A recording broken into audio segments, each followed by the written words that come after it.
Yo, world, what's going down? It's your boy K Mitch, and we back, the Social Currency Podcast, the official relaunch, episode 1. And you know, when you come back, man, you gotta come back 10 times harder, man. So some people got the point guard. They say Chris Paul, the point guard, man. Look, fuck out of that. I got the Clipper guard in the building. You know what I'm saying? Hey, Chris Paul played for the Clippers, man. Hey, boys, we gonna talk about that another time. I got the Clipper guard in the building, man. Hey, H times on, man. T Diddy, Tavares Mac, man. What's going on? What's up, man? Talk to the people, man. Tell them what's up, man. What you been up to, bro? For those who don't know you. Yeah, shit. I've been cooling, bro. Working, doing regular nigga shit. No extra shit. Just seriously blacked out into what I got going on. Like, I mean, at the end of the day, what I get up to, what I'm prioritizing right now is a real simple list, but for most, it's like, man, you literally doing the same shit every day. Like, yeah, like People don't know it's beauty and simplicity. You know what I'm saying? Mm-hmm. That's where the beauty lies. You know what I'm saying? So Facts. my man said regular shit, and he far from regular, man. So on that note, man, like I say, the fact that my man's the first guest, every guest that we have here on the Social Currency Podcast, man, we here to pay homage and give them their roses. But I know, Drink Champs got their way of giving out roses, but the Social Currency Podcast got a different way, man. We gonna turn pain into champagne. You know what I'm saying? Everybody who I bring onto the show started out from humble beginnings, started out with not the best hand, and they turned it into, you know what I'm saying, a deck of aces, man. You know what I'm saying? So what we gonna do for my boy T Mac? I'm gonna give him his roses. And we're gonna turn the pain into champagne. So I got you some rosé. You know what I'm saying? So hey, brother, this my boy. You know what I'm saying? I know you like to do it on Sundays with the mimosas. I be watching the stores. You be cooking the lobster and steaks and eggs with the fam. So boom, there go you a bottle of champagne, man, rosé, Moet. You feel me? So hey, we just want to celebrate you, bro. You turned your pain into champagne, man. So we want to congratulate that, man. Appreciate that, bro. But man, we gonna dive right into it, man. We gonna keep y'all waiting, man. I got my boy here, man. He is definitely here to drop plenty of jewels on y'all, man. We have these conversations. He is my barber. You know, I sometimes I try to cut my own shit, you know what I'm saying, try to emulate my boy, but you know what I'm saying, hey man, you can't emulate the sauce. But we gonna bring the conversation that we have in the chair, man, to y'all, man. So we gonna start off. T-Mac, man, talk to me about just in detail about the ups and downs of ownership and how diligent your work ethic has been in order to have a successful ownership experience, because I was there when you started the shop, and from when it started to where it's at now, bro, is light years from where it manifested. So just talk to the people a little bit about what it takes in order to build a successful ownership experience. I mean, my journey started in 2011. That's when I graduated from barber school, and that was my first official year cutting hair. I was cutting in high school, like cutting in my garage and shit. 2005, 2006. But officially, like in the ownership title, like my shit started in 2016. So ups and downs, my nigga, shit, like when it come down to the ups and downs, when you start anything, you really don't know what to expect. Yeah, we all go into shit with hopes and wishes and our own plan. But once the shit gets started, it's kind of like it's balls to the wall, however it fall. Yeah. It's more of a reaction type thing than really doing it as if it's no shaking in the water. Yeah. I started this shit in the first 2 months. It was like, all right, cool. I'm bringing donuts to the shop in the morning for everybody, all type of shit. Like literally 3-4 months later, I lose half my damn employees. Your staff, yeah. And I can attest to that. The first year, so I started off in the red. I was in the red for a long time, probably. I didn't see I ain't go use the word real money, but getting out the red to middle of 2020. Yeah. That was 4 years. 4 years after. From 2016. And that was a year of the pandemic. But when I started, I had expectations of it's gonna be hard. Like I knew it wasn't gonna be easy. But the inconsistency, it was like a serious roller coaster. Like every other month, it was just trying to grab hold of one situation while balancing rent, light bill, all that shit. Life, right? Yeah, and I came from just having to worry about booth rent. Just working in somebody's shop, having end of the week pay my rent, and go home and ain't got to worry about shit. But in the beginning, 2016, 2017, 2018, 2019, like, a nigga was really like, Yeah. struggling to the point of like just the ownership part. Myself, like 2016, 2017, 2018, I started getting serious with being a barber. Not necessarily being an owner. It was just, I'm a barber / owner, but Because that's the first facet of your ownership, right? Obviously, is to hone in your craft and perfect your craft. And one thing that I noticed that my boy said was that the expectation that he had going into his endeavor was that it was going to be hard. So, and to me, that was a message, right? Because when you start anything in life, you got to set realistic expectations. And for my boy, like, he didn't think, boom, I'm gonna make $1 million overnight. My barbershop gonna be the hottest barbershop. He said his expectation going into his endeavor was that it was gonna be hard. So by him setting realistic expectations, he already prepared himself for the roadblocks that he was gonna encounter throughout his journey on becoming what it is that he ultimately became. You know what I'm saying? So for everybody out there that has a passion, that has a dream, it all starts with setting realistic expectations. Because if you set those the right way, then you already preparing yourself to deal with whatever comes within that pathway, and you know how to maneuver that, and you know how to overcome that. You know what I'm saying? Obviously, he's a testament to that. So set realistic expectations, man, and understand that it's not gonna happen overnight. We live in a social media age where everybody posts their wins. Nobody posts their luck, their L's, bro. You know what I'm saying? And like you said, man, hey, I was paying rent and struggling doing this and that. Yeah. That's the stuff that people don't see that actually needs to be brought to the forefront, because it just makes the entire endeavor realistic. Because you got to know, when you accept an endeavor, you got to accept the good just like you accept the bad, or vice versa. It's like, with what you saying there, like, I be wanting to try to find a balance in that. Yeah. To show the good, show the bad, but, everybody kind of use social media in a real wild way. Like, social media for me, this is an investment. This is a money game. Mm-hmm. It's not for play for me. It's not for, I'm trying to just be fly on the gram, or I'm just trying to stunt. Like, for sure. You ain't never seen me. I got 19,000 posts on my page. I'm not knocking nobody to do it, because everybody got their reasons. But you ain't never seen me posting the money phone or thousands of dollars or none of that shit, because I'm not trying to pimp that part of the gram. I'm trying to use the gram to get clients, to build relationships. What the platform was established for, right? Right. So socialize, Yeah.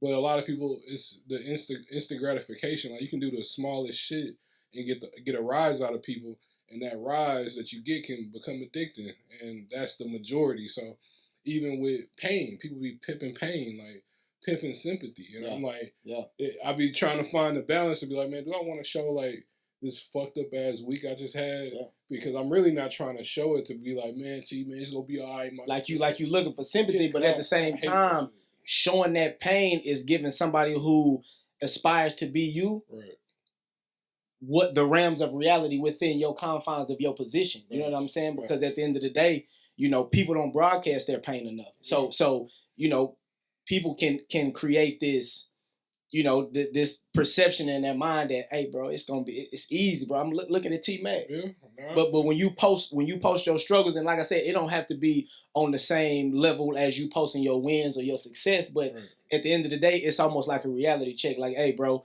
if you are aspiring to do this will come with it. Right. Just like, when you dive into the streets, you understand that, you get the money, you get the notoriety, the fame, but there's also a adverse side, a negative side that comes with that. And people who decide to dive into the streets, when they dive into it, they say, man, here, I'm gonna dive into it understanding the good and bad, or whatever it is that I'm enduring. You know what I'm saying? I think with that, I think I'm gonna dive into it and try to find a balance when I start talking more about like entrepreneurship, because eventually I'm about to start doing seminars, like barber seminars. Yeah. I'll be open to barbers and open to regular people that just want to be in the mix of somebody talking about structure. Yeah. When it comes down to entrepreneurship, everybody kind of want to be their own boss, and being your own boss outside looking in, of course, nigga, you get to go to work when you want to, and wear what you want, and do how you do it, do everything how you want to do it. And that is the case in the beginning. And that's the reason that's the case, is because you don't have nobody to tell you what to do. Meaning you're not making no money, you don't have no clients, you don't have no demand, you don't have shit that's your phone not blowing up. It's not. So now you in that circumstance, you can do what you want because there's no demand for you. But when it becomes demand, your phone blowing up. Hey, I need you at 5 a.m. T to cut my hair. Hey, I need a house call on Sunday. T, I know you don't cut out on Sundays, but hey, I got $500 for you. Please come. You know, I got the wife, got the kids. You know, I've been at work all week. You know, when your demand go up, that freedom that everyone is running to entrepreneurship for starts to deplete. It starts to go away because that boss shit. Yeah, I am my own boss. Yes, I get to go in. I get to pick my hours and pick my structure. Yeah. But if you really in high demand, nigga, when that money calling, that's when you moving. Yeah. I was going to work for 2-3 years at 4 or 5 in the morning every Friday and Saturday for like 4 or 5 years. Yeah. Charging $20-$30. No extra fee, none of that shit. I was trying to get the ball rolling. Just put your foot in the door. So once my brand start turning up, I'm like, yo, they didn't tell me at barber school I was gonna be waking up at 5 in the morning. I didn't know any barbers that was waking up at 5 in the morning that I went to school with. So that entrepreneurship, the reality of it that I want to bring to the forefront is like, bro, it's not easy. It's not a walk in the park. If you're not willing to lose money, don't be an entrepreneur. If you're not willing to lose time, and everybody, oh man, time is the most precious thing to lose. It's cliche. It sounds good, right? Dog, time is the biggest asset when used properly. Yes, sir. Yes, sir. Time is a currency. Time is way more valuable than money. If you got time to invest in something, over time that investment is going to pay off. But if you act like, oh, I ain't got time to be broke, I ain't got time to be chasing niggas around to do this. You sell shirts, you sell food, you do media. Yeah. I ain't got time to be running around niggas, man. Niggas ain't, fuck that. They ain't paying me what I want. When your brand is not reflecting your price that you want, like, you got to do that type of shit. Yeah. And that's a major currency that we have. Like, if you got the time to invest in what you're trying to do, the process of entrepreneurship, the ups and downs of that shit, all that shit got to be accounted for in the beginning, mentally. Like, I knew it was gonna be hard. I definitely didn't know how hard it was gonna be. Like the ups and downs. It's like having a baby. You could talk to everybody else in the world who didn't have kids, but it'll never prepare you. Right. I don't think anyone could be prepared to have a kid. But I want to hone in on something that you said when you were explaining about the initial startup of it, and you were saying that you know, at the beginning when your phone not bunking, when you ain't got no clients, when you sitting in the shop, you know what I'm saying, you just waiting for somebody to just, hey, yeah, I'll let you cut me. I feel like that part is the most pivotal part of the process because that's what allows you to create your structure, to create your discipline. Because it's easy to have discipline when your phone bunking. It's easy to have discipline when you go into a corporation that's already set up, established, Fortune 500, and all you got to do is go and implement yourself and add value. Right. It's easy to do that. But when you have to start from ground zero where there's nothing, there's no value attached to the brand that you're trying to create, that's what allows you to structure your habits correctly, structure discipline, and create that work ethic. That way, once your phone do start bunking, once you do got to start jumping because that money calling, you've already formed those positive habits to where it's clockwork because you've been doing it. People get scared in that phase. People get scared of that because you don't know when that motherfucker gonna start bumping. But that undenying feeling that you know you're gonna be successful because you're not gonna veer off the path of what success requires. Exactly. A lot of people chase shit because of the surface level shit they see of people that chased it and caught it.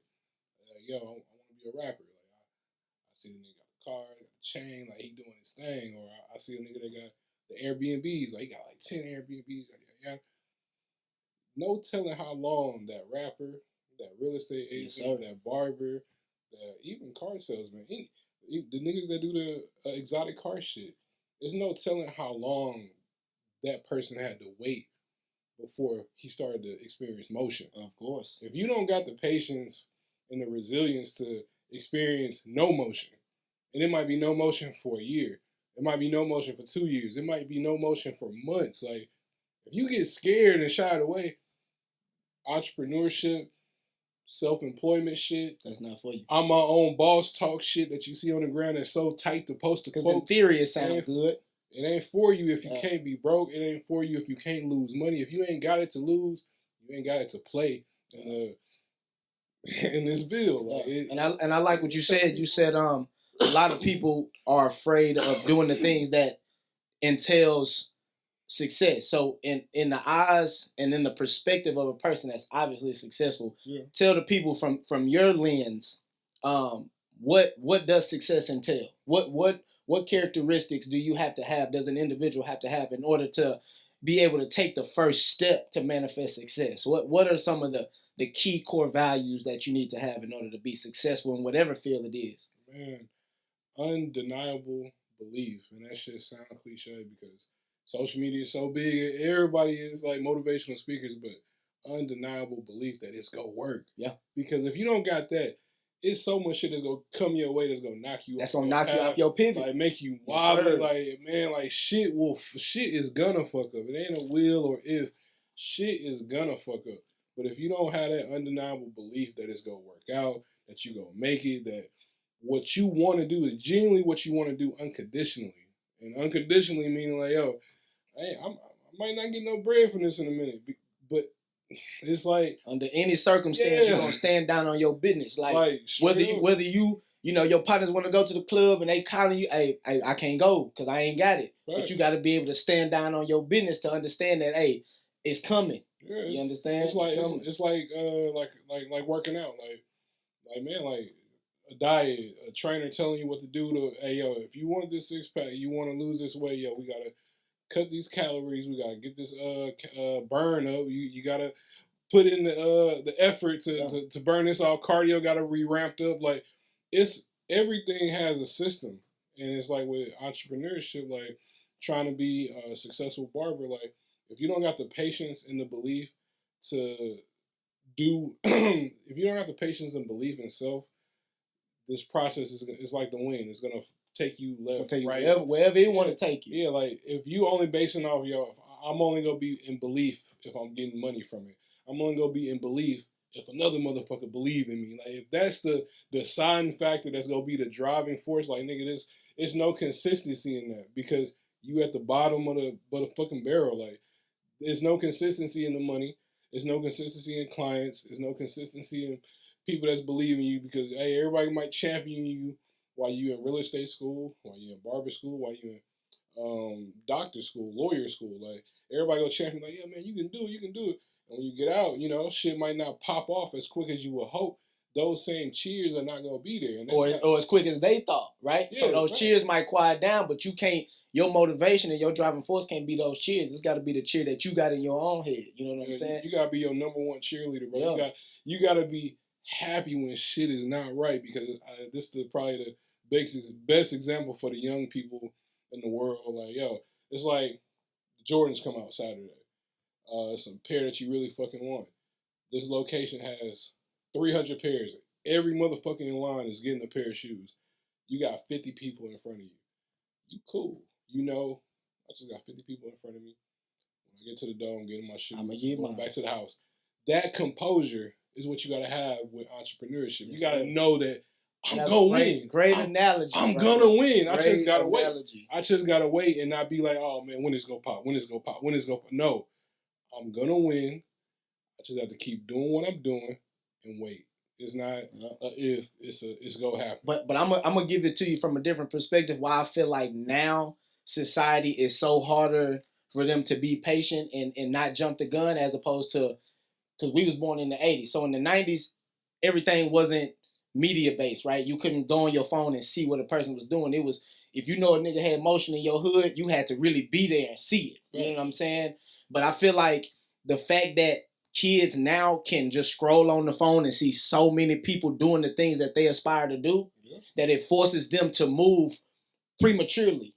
Because they so in a rush to get to that end goal, right? Instead of honing back, stepping back, and just focusing on the work that needs to be put in on a day-to-day basis and creating consistency in order to ultimately get to what it is that they scrolling and that they see. So the social media age is definitely beneficial because the access to information that allows you to monetize things that we couldn't monetize in the past is definitely a plus, right? But I also feel like it's a deterrent because it forces people to rush their timeline, right? Like you looking at a person who's only posting his wins But now he's in his glory, and you like, damn, I want to get there.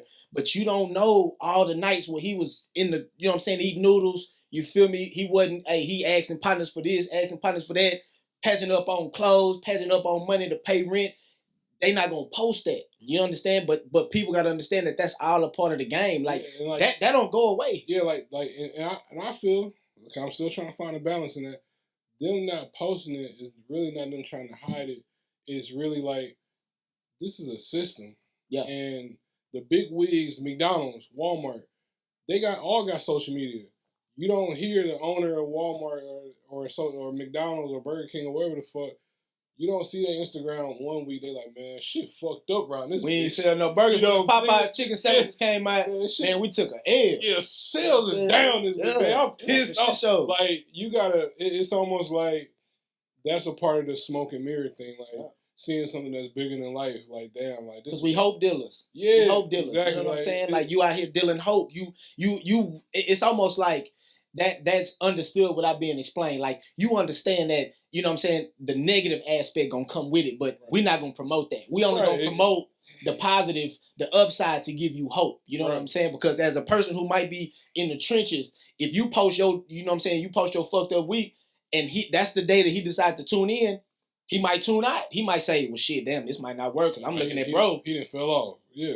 But we hope dealers. You know what I'm saying? It's like that's the fucked up part of the game. Is like, you gotta kind of create an unrealistic circumstance to make people kind of get drawn into what you got going on. But any big business, that's you don't really see a lot of their pitfalls. Yeah, you don't really see the hurt years of Beats by Dre. Because when Beats by Dre started, they started off in HP computers, like little laptop speakers, before they even got to headphones. I think that was like 2006, 7 or some shit like that. Like, most of these big companies, you didn't get to see or hear about their upcoming. Yeah. You just get to see the success. That's it. So that's the formula to being like, yo, why all these people drawn to you? They drawn to you because they're so, like, in awe, like, damn, this nigga is killing it. Like, every week is something new, like, da-da-da-da. So it's just like a catch-22. Like, you kind of got to use common sense. And common sense ain't common these days because the social media makes shit look so real. Yeah, like easy. So it make it look super easy. So so it's like, you would think that common sense would be like, yo, ain't nothing overnight. Like, that's common sense. Ain't nothing that's really worth something. It don't come easy. That's common sense. But for the young entrepreneurs now, like I get young boys that's like, they got the best intentions, but when it comes down to just that patient part, they don't have that. It's like super low because they seeing so much so quick, so early. Like, man, I want to win now. That access, bro. Like, I'm getting money. Where I need to invest that? What should I do? What should I do? And I'm like, God damn, why the fuck do you need money so bad right now? Like, nigga, you don't got no kids. You don't got no house. Like, why do you need it so bad now? Like, everything takes time. Like, anything that comes quick goes quick. Like, you want to build something with a strong foundation because it's going to take a hell for anybody to take it from you. Because when a hurricane come, you're going to stand strong on that foundation, understanding that it's solid and it can't be broken, it won't wither, it won't crack, it won't break. And on that note, being that you have such a strong foundation, me personally, you know, and this ain't up for debate, you can argue with your mama, don't argue with me, but being one of the top barbers, if not the top barber in Houston, how do you remain, you know, ahead of the pack? How do you separate yourself from the pack in such a competitive field? Like, how do you maintain at the top of that field? Yeah, it's like 100,000 barbers right now in Houston. Like, I remember when it was being a barber was like being a nigga that watched cars, being a nigga that work on cars, being a plumber. It was just a need that society fucking needed. Like, nigga, I need to get my hair cut. I need to get my car washed. I need to get my fucking plumbing fixed. Like, it was just a job. It's almost like your dentist, you know? Yeah, a dentist. Like your dentist, your doctor, you don't switch them, you know? Like, them is who, you know, so barbers were generationally passed down, you know, like, hey, this was Pop, this what Pop got his hair cut at, this is where you gonna get your hair cut at. Right. It wasn't like no, this the famous fucking doctor, or the famous dentist, man, this nigga be pulling teeth out. You gotta see how this, look at this nigga's shoes, like 2001, 1998, like, these jobs that are super turned up now were just regular jobs, and barbering was one of those jobs. It was just a regular job. 2011, it was still a regular job my first year.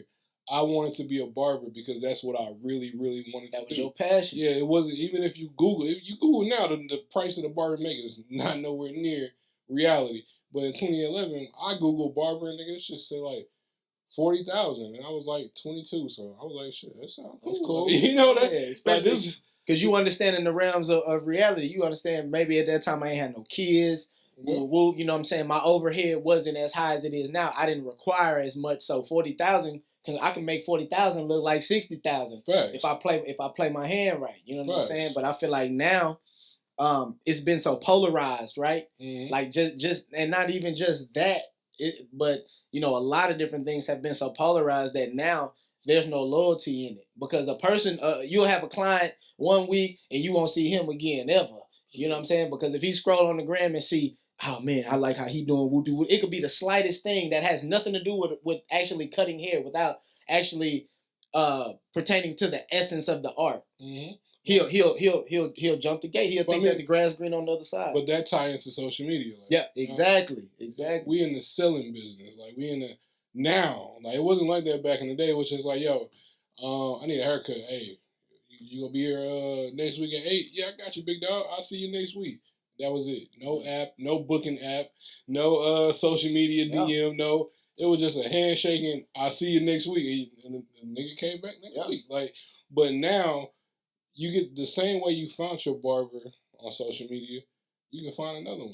So, you know, like the motherfucker might be cutting Tracy McGrady next week, or cutting fucking Denzel Washington or some shit. Like, oh man, you see that nigga in Houston? That nigga cut Denzel, man. I'm gonna go see what it's about, man. If he cutting Denzel, that nigga must be nice. Yeah. Like it right cloud now. Chasing. Yeah, it's so much. So cloud chasing then seep down to even the barber aspect of it. Like a person will compromise their loyalty to a person that they may have a relationship outside of just them cutting their hair, just because a person seemed like they having a different type of motion. Yeah, but when it come down to how do you compete in a field that 100,000 people are doing? Like, man, my shit is grassroots. Like, man, I'm a dependable motherfucker. Like, I don't got a lot of distractions out of my job. Yeah. I don't go out like that no more. Yeah. I don't got hella obligations anymore. Like, my wife, my kids, my business. Those 3 things is my only focus. And that's a byproduct of your discipline, bro. Yeah. You know what I'm saying? Because don't get me wrong, it's a lot of barbers that are in your position, but the discipline isn't there. Mm-hmm. So, they might be mid-cut, they might go take a call and step aside 15, 20 minutes. Right. You know what I'm saying? But and this is a testament as a client. I could put the friend aside. That come from that boss shit. I'm my own boss. Yeah. I can do what the fuck I want to do. But what the client respects is that diligence and your discipline. Like, man, I don't care how high he climbed up that ladder, bro. Mm-hmm. That grassroots work ethic still stayed the same and still remained. And at the end of the day, that's gonna always be respected. And like I said, in whatever field you in. That point you just said, like, I'm on going into year 12. I got clients that have seen me climb different heights over these last 12 years. Like, they saw me get a big situation. Like, oh man, is he gonna change? Shit, is he gonna just start cutting on the weekends now? And that's the breath of fresh air when you don't. And that didn't happen in my whole career probably 5 times. Yeah. Like, they didn't see me cut all type of motherfuckers. They didn't see me go from just like phone videos to full HD videos. And I've been doing HD videos since 2015. Like, before it was like a thing to have a camera and all that shit, because I was doing music. So I already was kind of into editing and all that shit, having cameras. 2016, I was fucking the game up, which is my videos, because it was no reels. It was none of that shit. Like, that's the brand that I was pushing early, because that boy was a pioneer. Hey, y'all hearing a pioneer talk to y'all, man. Hey, man, we was doing that shit before that shit was even a thing or remnants in reality. You understand me? I'm probably gonna post that shit this week, probably just all week, nothing but 2016 T. Like, and that shit will still work now because nobody was doing it. Like, I feel like my brand and being able to compete with how how fucking concentrated barbers, like, it's about 20,000 niggas in the Houston, like, it's so many barbers. And I don't like to say oversaturated. I just like to say competitive, because oversaturated sounds like you're throwing shade, but it's competitive because a person can wake up today just like rapping. Yeah. A person can wake up today and be like, man, I want a barber, and don't know why he want to be a barber. Oh no, he know why. He saw that motherfucker pull up in the Range Rover, and he cutting with the Rolex on. Oh, he cutting Saul Walker. He cutting this nigga. Oh man, all I gotta do is just get down for 5 months and I can be that nigga. Like, I'm gonna throw shade. It is saturated because people coming into certain fields for the wrong intent, for the wrong reason, for the wrong reason, and they come in with all these expectations and thinking that it's gonna be like this. When it's like, my nigga, like, that's not reality in anything you trying to do that requires you are the dictator of when you wake up. You are the dictator of how you're going to market. You're the dictator of when you take a vacation. You're the dictator of when you're off day.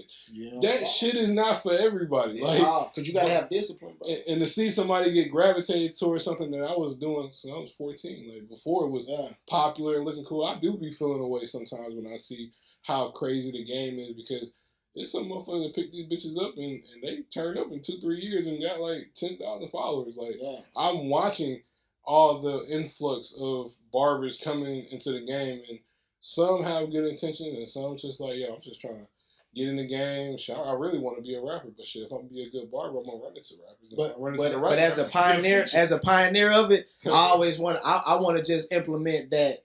Even if a motherfucker do pick them clippers up, and in 6 months they turn all the way up, you feel me? You contributed to their success, whether they know it or not, and that should always be, you know what I'm saying, something that you rest assured of, that, hey, man, you know, it's like the NBA, right? Like how they talk about how Charles Barkley and all them don't really have that bag. Mm-hmm. But it took Charles Barkley and the Charles Oakleys and the, you know what I'm saying, John Paxsons and the Scottie Pippens in order for the Kevin Durants and the Russell Westbrooks to be able to get the bag that they getting. So you got to never, ever forget where this shit was manifesting, and you got to always pay your respect to the pioneers that allowed you to do the things that you're doing, because without them taking the brute of the resistance, you wouldn't be able to ascend as easily as you're able to ascend. So me personally, I'm gonna tell you, bro, without people like you in the game, you feel me? People who do get super instant motion and don't even know how they got it or why they got it, I'm here to let you know that you are an ingredient, you are a contributor to that. You know what I'm saying? So don't ever let that get off your jacket. You know what I'm saying? Wear that shit on your jacket, man. One of my barbers that I work with, my boy Rob, he like 20, I think Rob 20 years old. He just got out of barber school probably like 7 months ago. My nigga Rob charged like between $50 to $60, $70 because he be cutting like tonight. I want him to come tonight to come take some pictures and shit, but he's like, man, I can't come tonight. I don't get off till 10. Shout out to Faded by Rob. He followed the Social Currency Podcast. Shout out to the homie. I'm like, goddamn, Rob, you cutting till 10 o'clock, nigga? It's Thursday. All right, well, fuck it. Get your money, boy. All right. My boy got out of school 7 months ago. He charging $60, $50, $70 a cut. Nigga, 2011, y'all was charging $10 and $12 a haircut. So for him to come out of school and succeed the way he's succeeding, it's like, god damn, like, nigga, you had to go through what I went through. But you made that possible? Yeah. Because me and him have real nigga conversations weekly, so I know he don't take it for granted. Yeah. I know he's not doing with bad intentions, but just as a OG, it should sound old as fuck, but as a OG of barbering, it's like, damn, like, the game is really elevated. Like, it's almost like a market. It's market. Like, when you go to these steakhouses, and I like lobster. When you go to these steakhouses, they don't say a price next to the lobster. It say MP. Yeah. Market price, my nigga. Yeah. So whatever the market is, they ain't gonna have no ticket on that. Yeah, you go pay right now. Yeah, so that's just the nature of what barbering is right now. If you find the barber that you like on Instagram, he got quality pictures, videos, and that motherfucker got gold clippers. You know you have to pay like $50. You already know what comes with that. Yeah, so my nigga Rob, he got the pictures. My nigga went out and bought him like a $3,000-$4,000 camera, gold clippers, gold case, the customized cape with his face on it. He's coming correct. So he not getting $60 just because he's earning it. But to see how much information and marketing and the demand for a barber is now compared to what it is back then. Like, it wasn't nobody charging $56 for a haircut in 2011, and it was a lot of dope barbers in Houston in 2011 that was getting down like $20. Because the branding that goes with it, right? The branding is a big part, because I feel like when we was growing up, you went to the barber who was closer to your vicinity. Right. Like, if he was in your hood, if he was 5-10 minutes away, that's where you was going. Now, a nigga will travel all the way from Mo City to come to the north to get a cut just because, hey, you live, boy, I see you live. I heard about you. So your vicinity, does not, you cannot benefit off your vicinity no more, because a person in your neighborhood, you can have a whole hood of people and you cut hair, but they'll go all the way to the other side of town. That's another thing people ask me, like, does location matter? No, location don't matter no more. Nigga, like, at this point in my career, I could be cutting in the back of KFC with a gang of trees around me and in a small ass space, like just a little fucking 10 by 10. Yeah.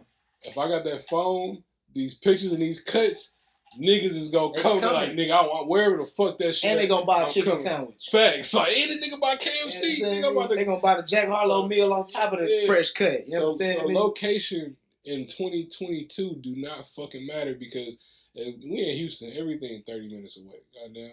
As long as the GPS don't say over fucking 53 minutes, like, a motherfucker is coming. I got niggas that come from Pasadena. I got niggas that come from Mo City. I got niggas that come from fucking Montgomery County.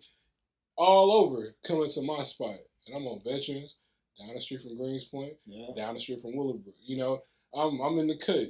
But that's just a testament to your work ethic, and not only your work ethic, but your brand. You know what I'm saying? So on that note, any upcoming barber, any upcoming entrepreneur, if you had to give them success, had to give them any type of advice from your perspective, what would you tell them? Don't fall victim to the social media climate of, I gotta be $100 barber in the next 6 months. If I don't make it in 6 months, nigga, this ain't for me. Like, don't prematurely quit. Like, don't let social media rush your process. Don't let not having motion and not be able to shine deter you from, this is what I really want to do. Shit not working out, but it's gonna work out. Like, let me just be patient. Like, have patience, have resilience, have dignity. Don't let these motherfucking rappers and these motherfucking social influencers pimp you, my nigga. Like, have integrity. Integrity. Have integrity and dignity, bro. Like, in the beginning, you supposed to, eat shit and do this and do that and figure it out. Like, but put a time frame on that. Don't be 3-4 years in your craft and you still letting niggas do you how you want. Hey, man, let's just swap it out. Let's swap it out. Like, nigga, you got bills, my nigga. Like, and likes can eventually pay your bills. If you just become a 1 million follower page, it can. But reality, like, you can make 70, 80,000 off of this and live a good life. And it don't require pimping yourself out. Like, you can be a solid, on-time ass barber. Like, new barbers, be on time, be dependable, fucking respect people. Like, don't even think like, oh, since I'm my own boss, I can do what the fuck I want. Like, nigga, whoever is paying you at that moment, that's your boss. That's the most important. That's your boss. Like, that's how I look at shit. Like, I don't got no ego. New barbers, take out the ego. I have zero ego when it come down to chasing what the fuck I'm chasing, pushing the line I'm pushing. No ego. Like, everybody like, man, you so down to earth. Like, you said, I am. I've been like this. I've been like this since high school. Like, I'm not like a flamboyant ass.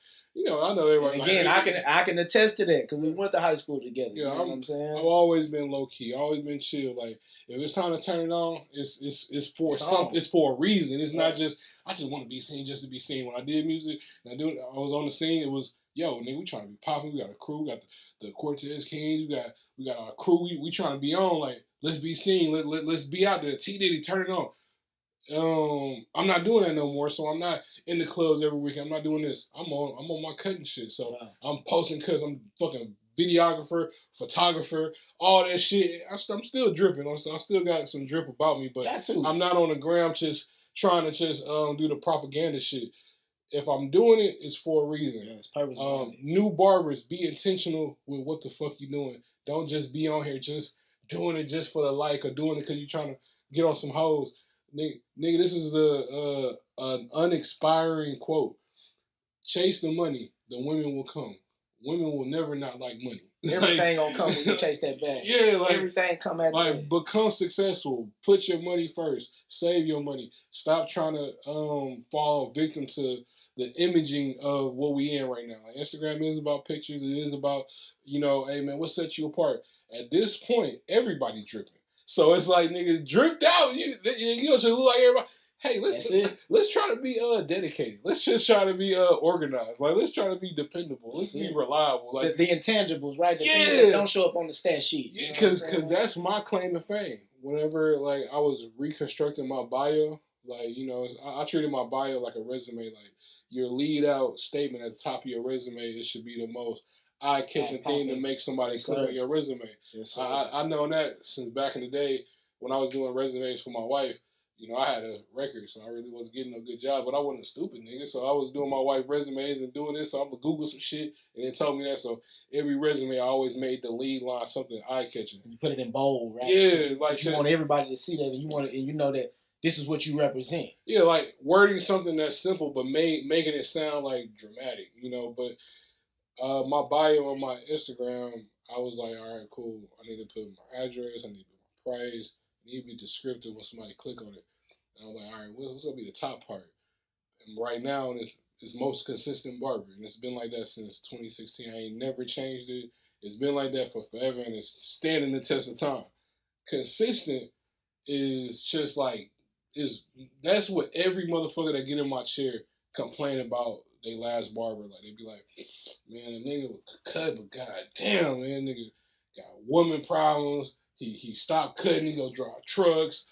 Man, they take smoke breaks all the time. Like, they didn't stop going to the nigga because they hated the cut. They hated the service. So after like 10 years of just paying attention to what my clients are saying, that's what made me be inspired to be like, man, let's put most consistent, because I could put the best barber in Houston or the dopest barber in Houston, or man, I'm the iciest barber. I can lead out with those halo words, like to make you feel buttery inside. Like, I guarantee that you go win or you get your money back. Oh shit, it's impulsive, right? Yeah. I could. That makes people act off impulse. Right. I could have led out with any type of impulsive narrative, but I'm like, man, what I've been hearing though, like, it's really just consistent, and I'm just like, I come from like Greenspoint. I lived in Greenspoint for like from 18 to fucking 24. And I lived in Homestead from like 24 to like 30. Like, I've been in the hood for a minute. So it's like, man, consistency is really all niggas really want. Like, and discipline. A nigga want an icy cut, but a nigga value a consistent cut over the iciest cut ever. Because if a nigga cut icy, it's like, that nigga hard, but nigga, I can only get it like once a month, my nigga. Ain't no telling what I'm gonna get next week. Yeah, like, I'll take a decent cut over an icy cut because it's consistent. And that's what made me be like, yo, being consistent is the way. Being consistent is the key to the whole puzzle, because people are drawn to knowing what to expect. Yeah. If a motherfucker... They love that. Yeah, like... It's like a restaurant. Like, that's why you refer. That's social currency, right? Because you know what you're going to get when you walk in there. Every time. And that's what I push. Like, niggas know the nigga go answer his DMs. The nigga go be there when he say he go be there. And he gonna give me the same cut I got last week. Like, that's the bread and butter to longevity. And to new barbers, that's the bread and butter. And I think discipline is a byproduct of consistency, right? Mm-hmm. Because if you're disciplined by nature, you're gonna be consistent. Because with discipline comes discipline is synonymous with routine. Yep. And routine is synonymous with consistency, because you're doing the same thing over and over. You feel me? But one thing that I really want to hone in on for a slight minute before we get up out of here, what you said is how you said you have no ego. Now, a person who can be at the top of his field without any ego, I'm going to show you how beneficial that is, because whenever you detach your ego from anything in this world, that continues to allow you to learn. And as long as you learn, you continue to elevate. Right. But one thing about our urban community is that when we have ego attached to a lot of shit, right? Mm-hmm. So we can really be in dire need. Yeah, we can really be in dire need of information from a person who can really provide insight. But our ego will prevent us from accepting that information because we feel like, I don't need no help. Ah, man, well, you can't tell me nothing, bro. You ain't got no bag. You ain't got no money. You can't tell me nothing. But one thing I've always told people, especially the youth, man, be a sponge, man. You can soak up game from a bum. A bum might not be able to tell. Right here, 45 in 1960. He might not be able to tell you how to get $1 million, but he can tell you how to keep your ass from underneath that bridge. Right. And that's game. And that game is just as valuable as a street nigga who a brick nigga telling you, hey, bro, I can tell you how to put $1 million in your bank account. All game is good game. And you can't block out where it come from. You can't block out the source. And I feel like that's one of the biggest deterrents from our youth. Like they feel like, oh, if this person ain't got no money, he can't tell me shit. Bro, I listen to everybody. That's my claim to fame is watching niggas do it the wrong way. That's how we learn. Watching niggas fuck up. That's how we learn. We learn what not to do, not what to do. Like, because we all have the base level of, man, hey, if you wake up, you go to work, if you put your best foot forward, you're going to be successful. We all got that embedded in us. But the mistakes and the pitfalls and the downfalls, that's what we know could happen, but it's not in the front of our mind. It's in the back when it should be in the front. In the soup, and I'm talking about very front. Like, I done seen so many people fuck up and fall off just off of ego and just not taking situations as serious as they should because they winning. So when I look at people pull up in the Bentley, the Rolls Royce, and the $80,000 chains, all that fly shit, I used to be like, oh shit, man, I want that nigga. Like, man, this shit hard. Like, nigga, I want to get up so I can get that. We all felt that way before, but eventually I grew up and I started being more impressed with, man, I wonder how much hell that nigga had to go through. Exactly. To get that shit. I wonder how much. That's the key, right? This nigga had to have. I wonder how long this nigga had to stay down to pull up like this. Like, god damn, I know this nigga went through some shit. Yeah, and that's the first thing I think of when I see that type of shit. And my thing is like, did that person maintain his integrity throughout his ascension, right? Because it's a lot of like that. That's what and this is a big message to the youth, bro. Don't idolize materialistic shit because you don't know what that man or woman did in order to get what they got. Mm-hmm. You understand me? Because it's when you really find out the backstory of a lot of these people's success, you wouldn't really idolize that shit because you'll feel like that they've compromised their integrity in order to get that shit. So one thing about it, bro, is I don't respect what a motherfucker have. I respect the motherfucker who maintain their integrity and their dignity throughout their ascension to get to what they got. And that's what needs to be magnified, and that's why I got people like T here. That's why I got Grade A Dre behind the camera. Dre. You know what I'm saying? Big Grade A Dre. Regardless of what levels and what heights people reach, man, I know that I'm going to maintain a network of people who going to maintain their integrity, and that's what's the most important. Don't ever compromise your integrity to get nowhere in life, because at the end of the day, you can die poor, but as long as somebody can say, man, they stayed down on who they was, you're going to always have the word respect. You know what I'm saying? Monetary things come and go. You know what I'm saying? But once you lose your integrity, you can't never get that back. That's a stain that you can't erase. Bleach can't wipe that out. You know what I'm saying? So stand down on your business, maintain your integrity. And like I say, and stay disciplined, stay consistent. And whatever it is that you aspire to do, it's going to come to pass because you're going to make it come to pass. It's already there. It's already written. You just got to do the work and go get it. You know what I'm saying? T, man, talk to them. Let them know where they can find you at for people who don't know before we get up out of here. Hey, man, I'm on Instagram only. Like, that's the only shit I be on. He done narrowed it down. So you can only get him on Instagram. I was on Facebook when shit got deleted one day. I don't know how the fuck. I never went back. I don't really talk to people from high school, so Facebook ain't really. Exactly. Exactly. Yeah, Instagram, Tavares Mac, Tavares Mac. That's my Instagram. See my resume, my videos. YouTube coming soon. I'm about to start doing the tutorials and online barber classes and shit. But yeah, fuck with your boy, man. Shout out to Social Currency Podcast, my boy K Mitch. Shake your hand, man.